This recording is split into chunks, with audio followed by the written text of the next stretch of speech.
Bismillahirrahmanirrahim. Assalamualaikum warahmatullahi wabarakatuh. Halo semuanya.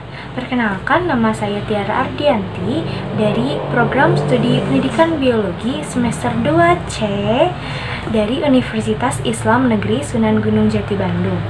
Hari ini saya akan menjelaskan tentang sistem ekskresi pada manusia, yaitu ginjal, dengan menggunakan media pembelajaran flipchart. Untuk itu, mari kita dengarkan penjelasan berikut ini.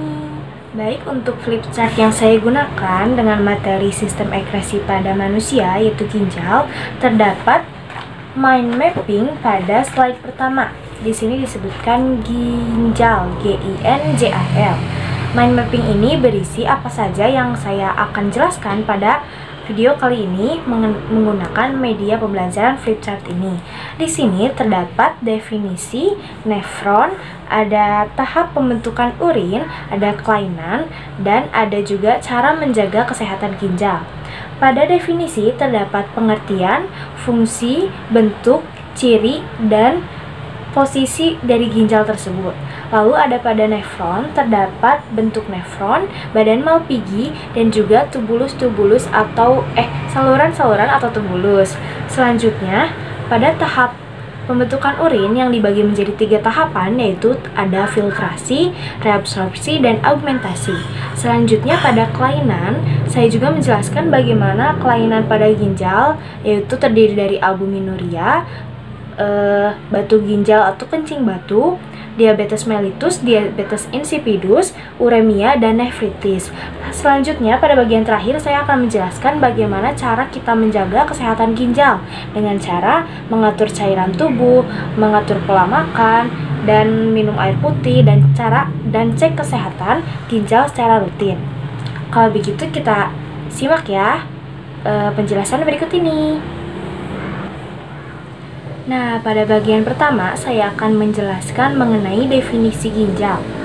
Ginjal merupakan organ ekskresi pada vertebrata yang berbentuk seperti kacang merah. Tahu kan kacang merah? Nah, itu bentuk ginjal seperti itu, namun ukurannya yang lebih besar.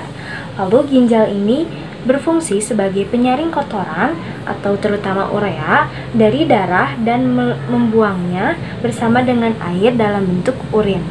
Nah, proses pembuangan metabolisme yang tidak dibutuhkan lagi oleh tubuh ini disebut dengan ekskresi. Lalu sistem ekskresi pada manusia ini terdiri dari ginjal, kulit, paru-paru, dan hati. Di sini terdapat gambar yang menjelaskan bahwa ginjal itu berada di kanan dan kiri tulang punggung, yaitu di dalam rongga perut pada dinding tubuh bagian belakang.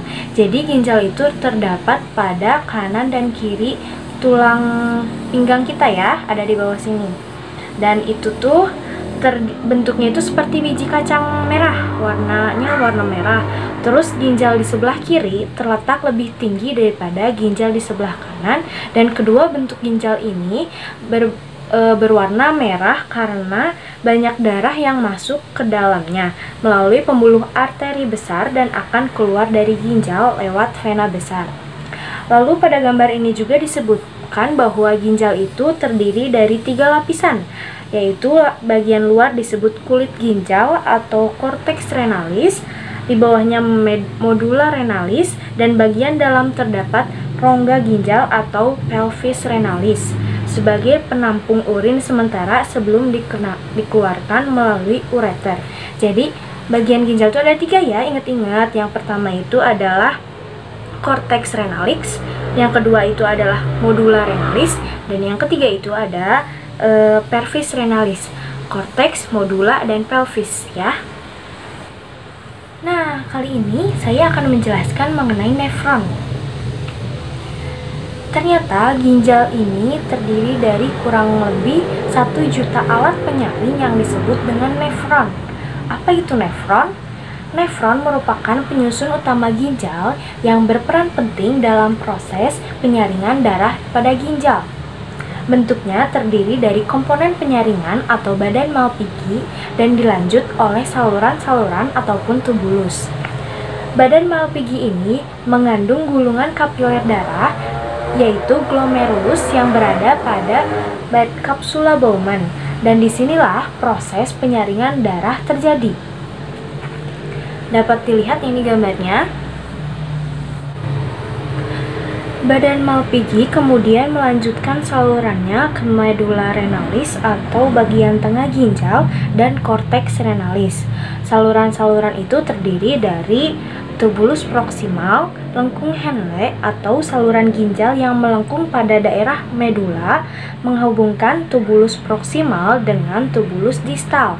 Lalu selanjutnya ada tubulus distal dan yang terakhir ada tubulus collectivus atau pengumpul yang terdapat pada medula.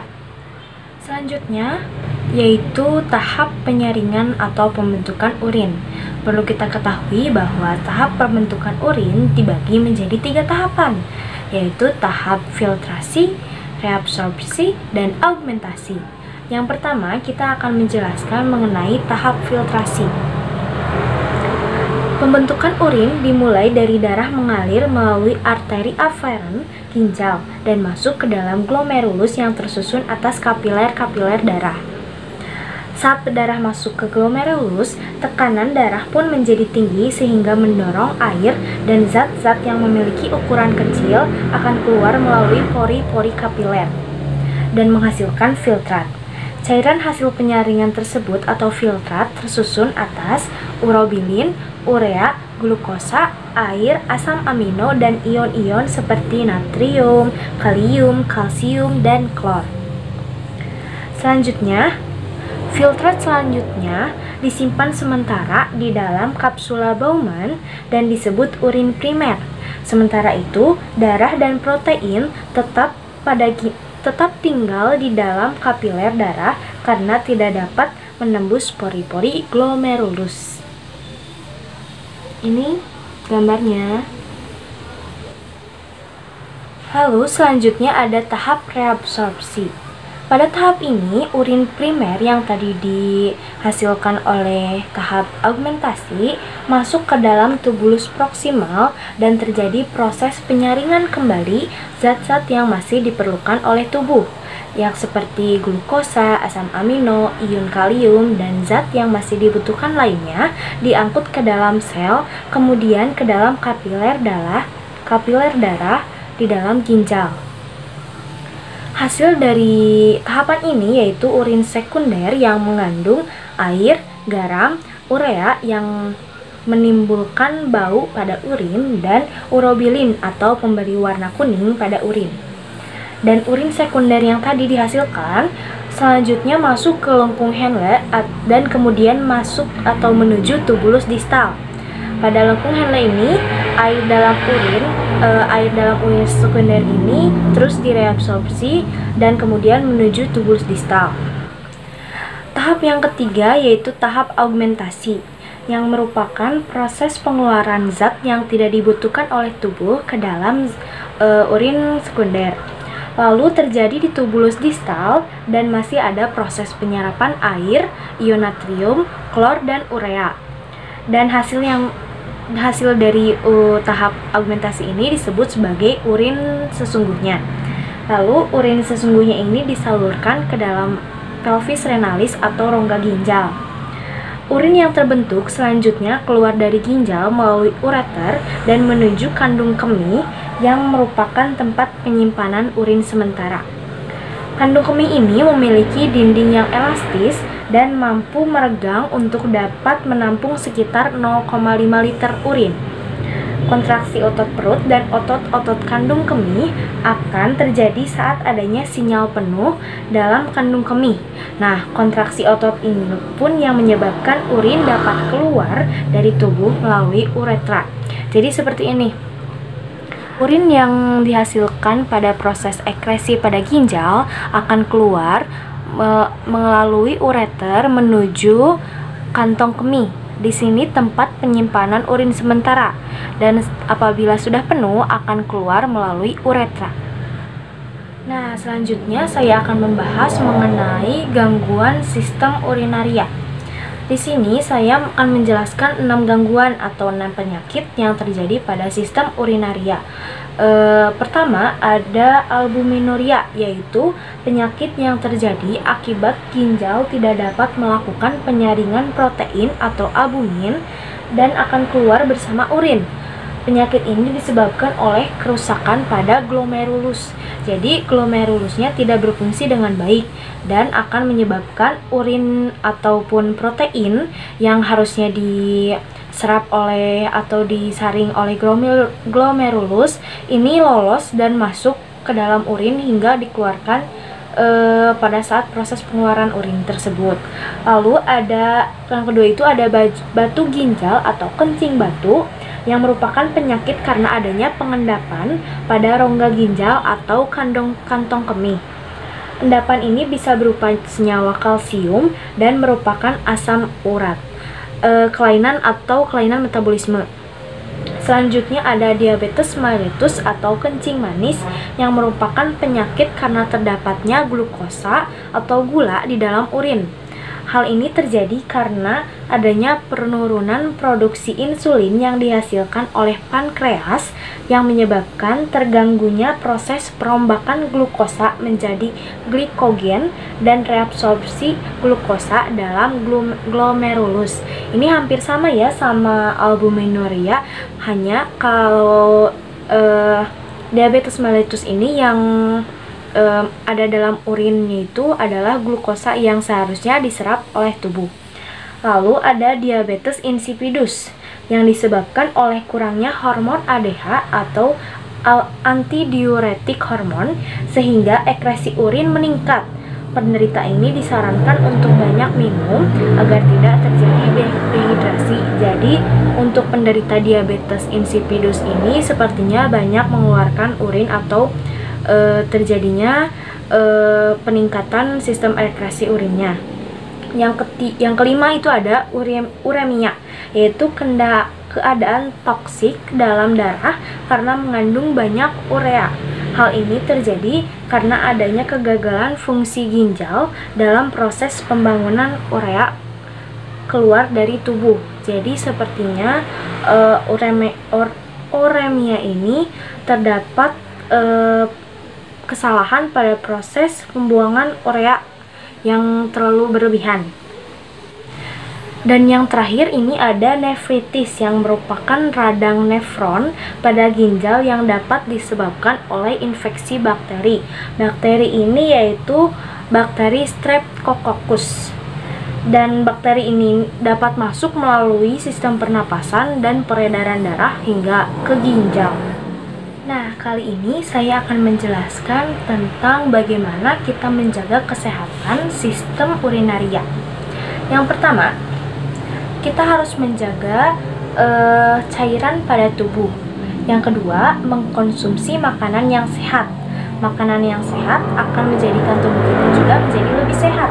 4 sehat, 5 sempurna. Yang ketiga, ada mengurangi konsumsi garam. Yang keempat, ada berolahraga. Olahraga yang rajin dan teratur akan membuat tubuh kita menjadi lebih sehat. Lalu ada mengkonsumsi air putih ketika haus. Sebaiknya kita jangan mengkonsumsi air putih ketika sangat haus atau dehidrasi saja, tapi dibiasakan sehari itu minum 2 liter air putih agar tubuh kita terasa lebih sehat dan sistem ginjal pun menjadi lebih sehat. Lalu yang keenam ada melakukan pemeriksaan ginjal secara rutin. Sebaiknya kita tidak melakukan pemeriksaan hanya ketika sakit saja. Kita harus melakukan pemeriksaan saat tubuh kita sehat agar tidak terjadi hal-hal yang tidak diinginkan, karena pencegahan lebih baik daripada pengobatan. Lalu yang ketujuh, berhenti merokok dan mengkonsumsi alkohol secara berlebihan. Hal ini pun tidak hanya dapat merusak kesehatan sistem urinaria, tapi merokok atau mengkonsumsi minuman beralkohol merupakan hal yang patut dihindari karena dapat menyebabkan beberapa penyakit lainnya pada tubuh kita. Lalu ada menghindari stres yang berlebihan, mengkontrol tekanan darah, menjaga berat badan tubuh, dan yang terakhir, mencegah terjadinya infeksi pada saluran kencing. Kita harus menjaga kebersihan ya. Kebersihan itu baik, kebersihan itu sebagian dari iman. Nah, materi yang saya sampaikan mengenai sistem ekresi pada manusia, yaitu ginjal, sepertinya sudah saya sampaikan semua. Untuk itu, saya ingin memohon maaf apabila masih banyak kekurangan ataupun kesalahan dalam proses penyampaian materi, dan saya ucapkan terima kasih banyak atas perhatiannya. Wabillahi taufiq wal hidayah. Wassalamualaikum warahmatullahi wabarakatuh. Sampai jumpa.